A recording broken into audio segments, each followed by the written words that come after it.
오늘 하나님의 말씀 창세기 27장 8절입니다. 그런즉 내 아들아 내 말을 쫓아 내가 내게 명하는 대로. 오늘 제목은 하나님의 중요한 것은 명령형이다. 오늘 말씀 중에서 내가 내게 명하는 대로 해서 명하는 히브리어로 차와입니다. 이 차와는 명령하다, 부과하다 이런 뜻인데요. 제가 성서 사전을 찾아보니까 이 차와는 구약에서 약 500회 나옵니다. 이것은 아비가 자식에게, 사무엘상 17장 20절, 농부가 일꾼에게, 룻기 2장 9절, 왕이 신하에게, 사마 21장 14절에 지시한다는 뜻으로 사용되고 있습니다.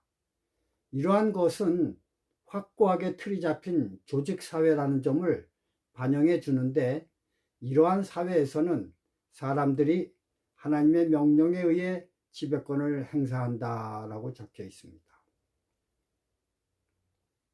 제가 오늘 새벽 성경을 자세히 읽어보니 리브가는 아들 야곱에게 말한 것이 아닙니다.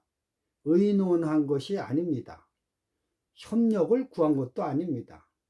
상대방의 의견을 무시하고 내 의견에 무조건 따라하라는 의도인 명령을 하였습니다. 9절, 10절을 보면 염소 떼에 가서 거기서 염소의 좋은 새끼를 내게로 가져오면 내가 그것으로 내 부친을 위하여 그 즐기시는 별미를 만들리니 내가 그것을 가져 내 부친께 드려서 그로 죽기 전에 내게 축복하기 위하여 잡수시게 하라. 이것은 야곱이 해도 되고 안 해도 되는 것이 아니라 무조건 명령에 순종해야 하는 조건입니다. 이런 무모한 명령에 아들 야곱은 이의를 제기하였습니다. 왜냐하면 자기는 털이 없는 맨들맨들하고 반대로 형 에서는 털 복숭이이기 때문에 아무리 아버지 이삭이 눈이 어두워도 금방 탈로 날 어리석은 속임수이기 때문입니다. 도무지 이성적으로 이해가 불가능한 것을 어머니 리브가는 강요하고 있습니다.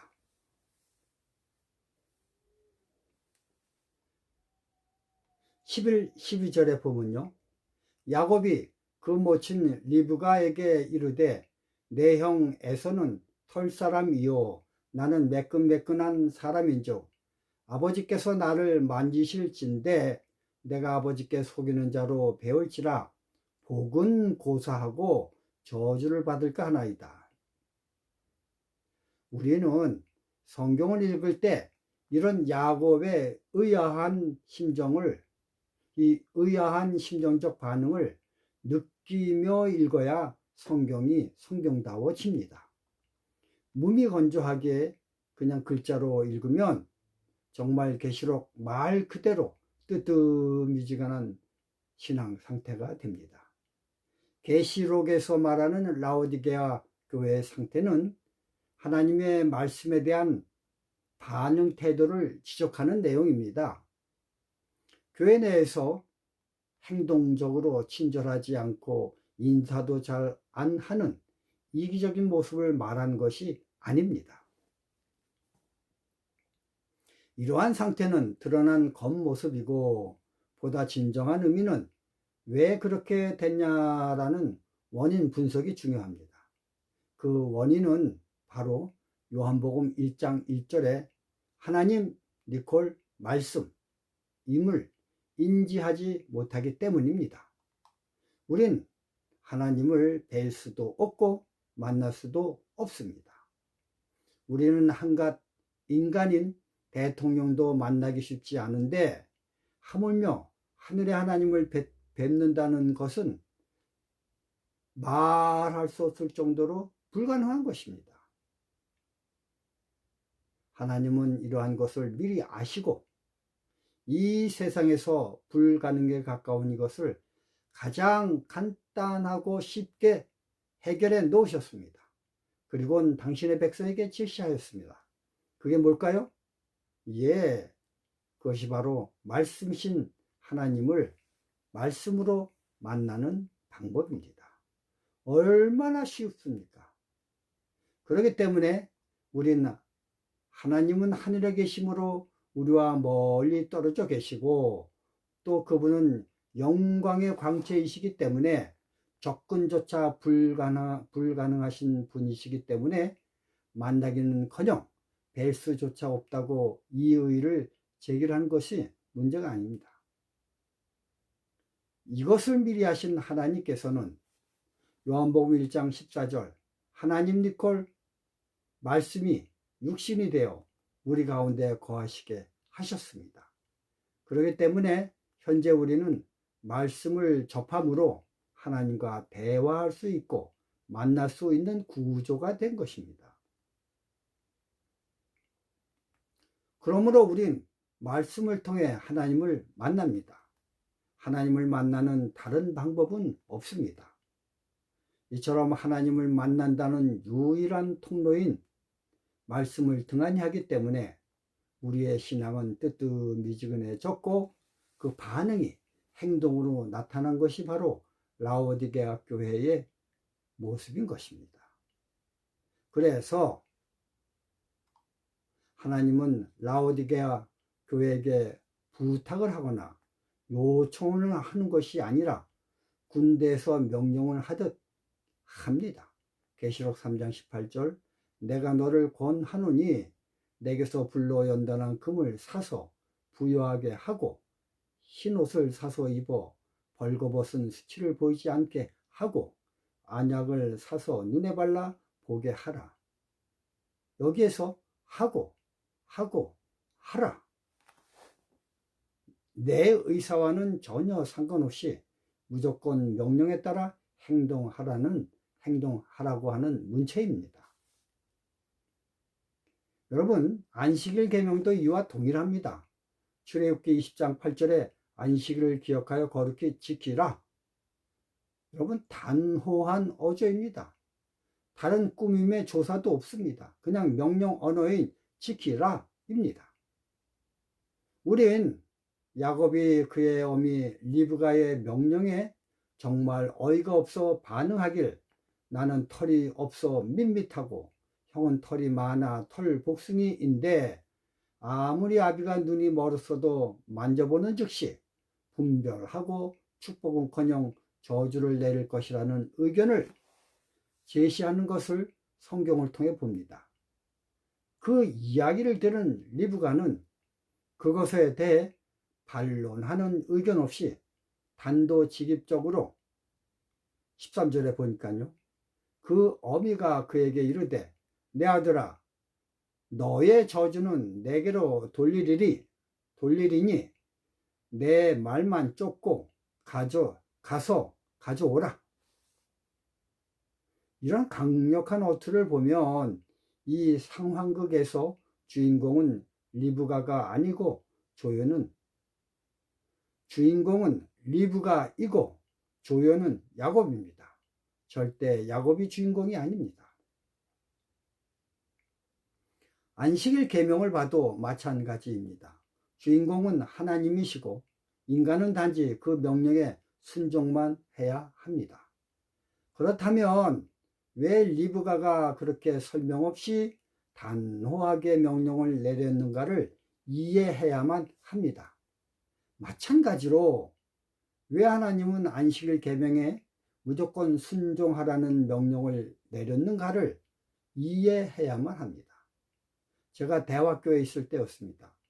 그곳은 초기 한국의 시골 생활 바람을 일으킨 아침에 본부가 가까이에 있습니다. 그곳에서 안식일 점심을 해야 하느냐 하지 말아야 하느냐에 의해 교회가 두 파로 나뉘어 논쟁을 하였습니다. 안식일에 아무 일도 하지 말라는 계명을 말씀 그대로 따라야 한다는 무리와 하나님은 사랑이시기 때문에 사랑의 만찬을 통해 구도자 및 성도의 교제가 있어야 한다는 무리와의 의견 차이입니다. 그런데 우리 한번 하나님이 왜 안식일에 아무 일도 하지 말라고 하셨는지에 대해 좀 생각을 좀 해봐야 되겠습니다. 아무 일도 안 하는 것이 거룩해지는 것입니까? 아닙니다. 그럼 아예 송장을 갖다 놓으면 되겠지요. 그러므로 사랑의 하나님이 아무 일도 하지 말라는 명령을 내는 그 근본 이유가 있을 것이 분명합니다. 지난 가을에 제가 운영했던 요양원에 맹인 부부가 참여했습니다. 그때 제가 한 프로그램 중 하나는 그들을 위해 감을 따는 것이었습니다. 우리는 감나무를 많이 봤기 때문에 너무나 다 아는 시시한 프로그램이었지만 맹인들은 평생 처음 하는 순서라 마음에 흥분이 가득하였습니다. 그래서 가기 전 사전 조치로 그냥 안 익은 감과 매우 잘 익어 홍시가 된 감에 대해 내가 열심히 설명을 하였습니다.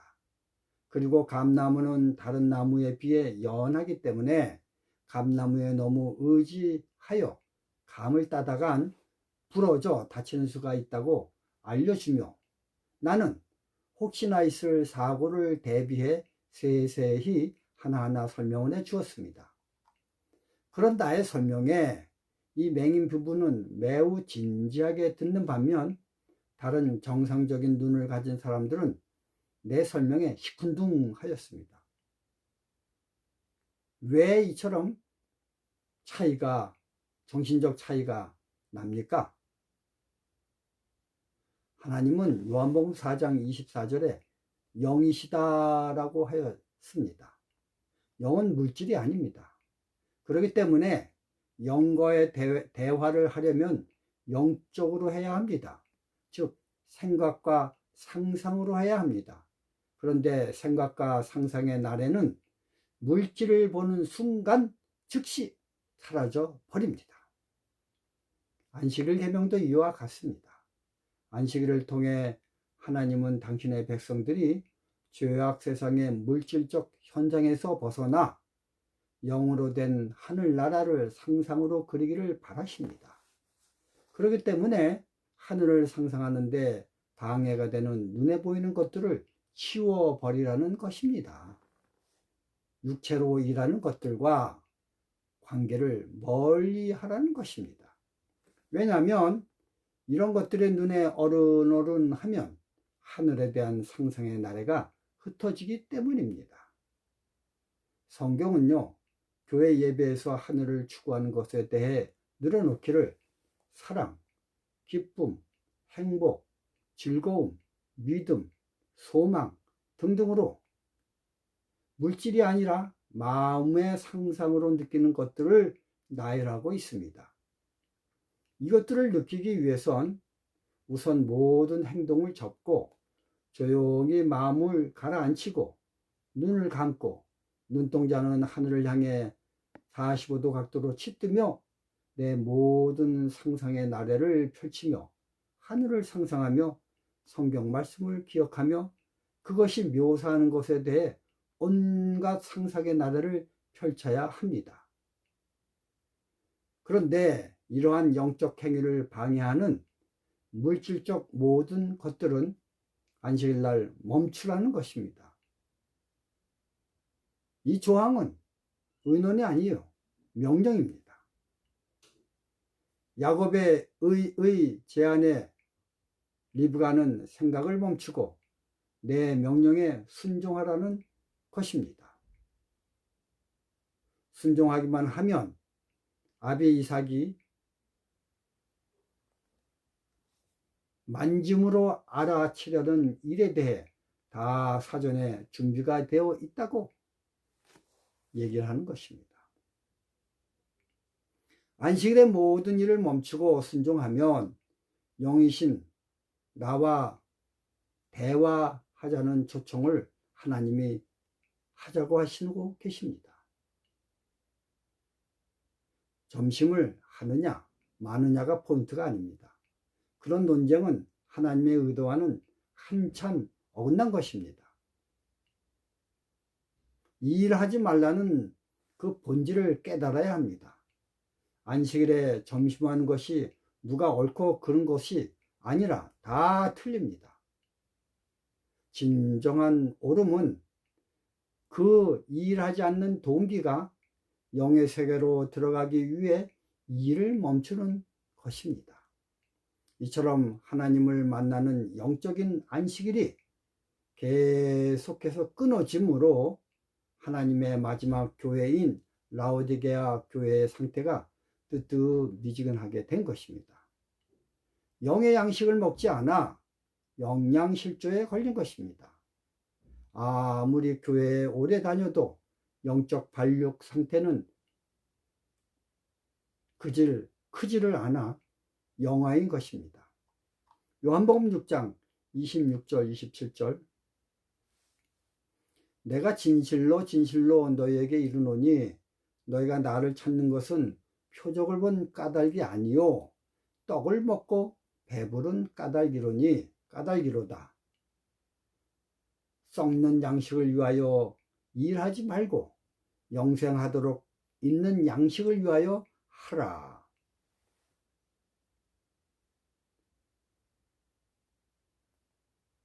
요한복음 6장 60절에는 이런 말씀이 있습니다. 제자 중 여럿이 듣고 말하되 이 말씀은 어렵도다. 누가 들을 수 있느냐 한대. 63절에는요. 살리는 것은 영이니 육은 무익하니라. 내가 너희에게 이른 말이 영이요 생명이라고 하였습니다. 진정으로 하나님과 대화하고 싶은 사람은 영적인 사람이 되어야 됩니다. 영으로 대답해야 됩니다. 생각으로 하나님과 대화를 해야 됩니다. 우리가 진정한 의미에 있어서 예배가 무엇인지를 깊이 깨닫는 저와 여러분이 되시길 바라며 말씀을 마치겠습니다. 감사합니다.